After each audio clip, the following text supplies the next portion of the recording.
33% के साथ क्रिश्चियनिटी आज दुनिया का सबसे बड़ा धर्म है। पर इसी क्रिश्चियनिटी की जब हम होली बाइबल खोल के देखते हैं तो उसमें एक ऐसा मैथमेटिकल कॉन्ट्रडिक्शन मौजूद है जिसे एक सेकेंड क्लास का बच्चा भी देखकर समझ जाएगा कि मैथमेटिकल कॉन्ट्रडिक्शन मौजूद है।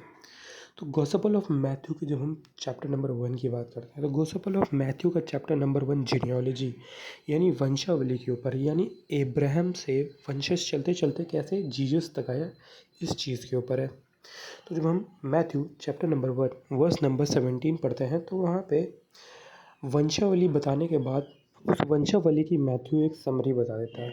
वो यहाँ पे 14 14 14 के 3 सेट्स बताता है। वो बताता है कि अब्राहम से लेकर डेविड तक 14 जनरेशन्स थी, डेविड से लेकर बेबीलोन जाने तक 14 जनरेशन्स थी और बेबीलोन से जीसस तक 14 जनरेशन्स थी। अब हालांकि यहाँ पे आपको कई सारे क्रिश्चियंस मिल जाएंगे जो यहाँ पे न्यूमरोलॉजी की बीन बजाएंगे, उसको मैं कभी और एक्सप्लेन करूँगा। पर फिलहाल Matthew chapter number 1 verse number 17 में हमने देखा कि 14 + 14 + 14 42 जनरेशन्स होनी चाहिए थी अब्राहम से जीसस तक, है ना। पर क्या ऐसा सच में है? चलिए देखते हैं। इस समरी को देने से पहले मैथ्यू वर्स 2 से 6 में बताता है कि कैसे 14 जनरेशन्स अब्राहम से डेविड तक बनती हैं, ये ठीक है।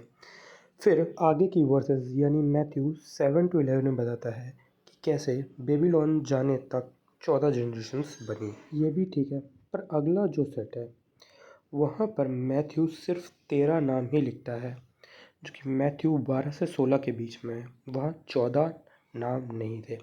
तो हमने देखा कैसे अब्राहम से डेविड तक 14 जनरेशन से, डेविड से बेबीलोन जाने तक 14 जनरेशन से, और बेबीलोन से जीसस तक 13 जनरेशन, यानी टोटल 41 जनरेशन्स हुई। जबकि शुरू में हमने देखा मैथ्यू कैसे 14 14 14 के 3 सेट्स यानी 42 जनरेशन्स बताता है अब्राहम से जीसस तक। जबकि असल में जो उसकी दी हुई जीनियोलॉजी है, जब हम उसमें नेम्स को कैलकुलेट करते हैं तो वो सिर्फ 41 आता है, ना कि 42।